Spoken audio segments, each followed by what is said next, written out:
Jerry Adedeo Falade was an unknown Nigerian writer at the beginning of the summer of 2026. He had written an unpublished crime novel titled Call Me, I'll Hide the Body. It was his first novel, and no reader had yet seen it in a bookshop. Mark Gerald, the founder of Europa Content, became Falade's main American literary agent. Europa Content is a literary management and production company based in Brooklyn, New York. Gerald's role was to introduce the manuscript to American publishers and negotiate the best possible contract. Sandy Hodgman, a British literary agent and the founder of Hodgman Literary, handled the sale of the book's British publishing rights. The manuscript immediately attracted attention. 14 American publishers entered an auction for it. Minotaur Books made the leading American offer.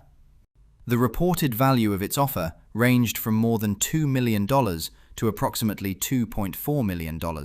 Some reports described it as an agreement covering Falade's first novel and a second book.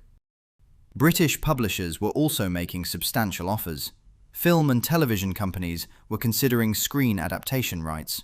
The novel was expected to be published in 2028. Then, an editor involved in the American auction raised concerns that parts of the manuscript appeared to show signs of generative artificial intelligence. The editor's concern was passed to Falade's agents. Gerald initially chose not to use AI detection software. According to his account, Falade gave a clear and credible assurance that he had not used AI for the writing or editorial process. The situation changed after another meeting on July 29th. Gerald said that parts of Falade's explanation had changed.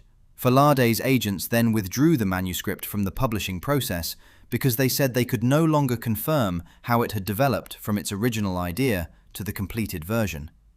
This distinction is important. Minotaur Books did not begin the withdrawal. Falade's own representatives removed the manuscript from consideration. Once the agents withdrew it, the American, British, and possible screen agreements could no longer proceed. Falade denies using AI to write or edit the novel. He has said that he used AI only for research related to the crime story. No publicly available investigation has proved that AI generated the manuscript. The agents have also not released the specific passages or evidence that caused their concern. The reported facts, therefore, establish the collapse of confidence. They do not establish a final answer about how the book was written. A similar controversy had already affected Mia Ballard. Ballard was the author of Shy Girl, a horror novel she originally published herself in February 2025. After the book gained attention online, Hachette acquired it for traditional publication. Hachette Book Group is a major general interest publisher headquartered in New York City. It is the American division of Hachette Livre, a French publishing group and one of the largest publishing businesses in the world. The British edition of Shy Girl was published in November 2025. An American edition was scheduled for 2026 through Orbit, a New York-based division of Hachette that publishes science fiction, fantasy, and horror. Readers later identified passages they believed had been generated by AI. Hachette conducted an internal review, cancelled the American release, and discontinued the British edition. Ballard denied using AI to write the novel. She said an acquaintance hired to edit an earlier version had added AI-generated material without her knowledge. These two cases created two opposing positions. The first position places human authorship at the center of literature. From this perspective, a novel is more than a collection of effective sentences. It is an expression of human memory, imagination, and emotional experience. The reader believes that another person chose the words, developed the characters, and struggled with the meaning of the story. Substantial AI generation changes that relationship. It can also create legal and commercial risks. A publisher may be purchasing translation rights, audio rights, sequel rights, and film rights. The company needs to know that the author has the legal authority to sell all those rights. Supporters of this position therefore treat undisclosed AI generation as a breach of trust. The quality of the finished novel does not remove the need for transparency about its origin. The opposing position places the final result at the center of literature. From this perspective, books have always been collaborative products. Editors rewrite sentences, researchers provide information, Translators recreate entire books in another language. Ghostwriters produce manuscripts published under someone else's name. AI is treated as another production tool. The responsible human still selects the ideas, rejects weak material, organizes the story, and approves the finished book. If the final work entertains the reader and does not copy protected material, the method used to create it becomes less important. Supporters of this position consider a complete ban unrealistic. They favor judging the final work by its quality and requiring disclosure only when AI makes a substantial creative contribution. Carl Jung provides a psychological explanation for the intensity of this conflict. Jung was a Swiss psychiatrist and the founder of analytical psychology.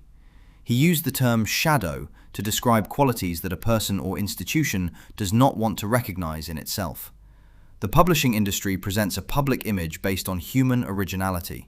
At the same time, publishing companies can use AI for marketing, research, translation, data analysis, and short promotional material. AI therefore sits inside publishing's institutional shadow. The industry may accept it when it reduces business costs, while rejecting it when it appears inside the creative product. Jung also used the concept of projection. Projection occurs when unresolved fear is attached to another person or group. In the current debate, an individual writer can become the focus of a much larger fear about automation, job losses, and the decline of human creativity. This psychological interpretation does not prove that any accusation is true or false. It explains how suspicion can grow beyond the available evidence. The practical solution requires a fair method of verification. AI detection software can support an investigation, but it cannot establish authorship on its own. It analyzes patterns in the finished text. It does not observe who made each creative decision. Publishers can examine early drafts, document metadata, revision histories, notes, and correspondence with editors. Authors can voluntarily provide relevant AI conversations when those records exist. A legal case would introduce a stricter process. In American civil litigation, discovery is the stage in which each side requests relevant evidence from the other. The federal rules of civil procedure allow electronic documents and messages to be requested when they are relevant, accessible, and proportionate to the dispute. An author could therefore be ordered to produce saved AI conversations under their control. Accessing records directly from an AI company is more difficult. The Stored Communications Act restricts the disclosure of private electronic communications by service providers. Courts are still defining the limits. A New York judge blocked one request for a user's ChatGPT history in 2026 because the conversations contained protected legal research. In a separate copyright lawsuit, a federal court ordered OpenAI to produce millions of anonymized conversations under privacy safeguards. Chat histories can therefore become legal evidence, but access is not automatic. The request must have a legitimate purpose and remain limited to the relevant dispute. A missing chat history would also prove very little. Conversations can be deleted. Writers can use private systems that store information locally. A writer can use AI on another person's account. The absence of a record does not establish human authorship.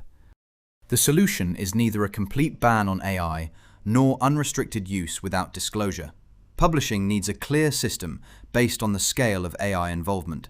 My prediction is that by 2029, most major publishers will include specific AI disclosure clauses in their contracts. High-value deals will increasingly require evidence showing how a manuscript was developed. Human-authored labels will become more common, while AI-assisted books will develop their own disclosure standards. Courts will gradually define when private AI conversations can be used as evidence, but court proceedings will remain a final option because they are expensive and damaging.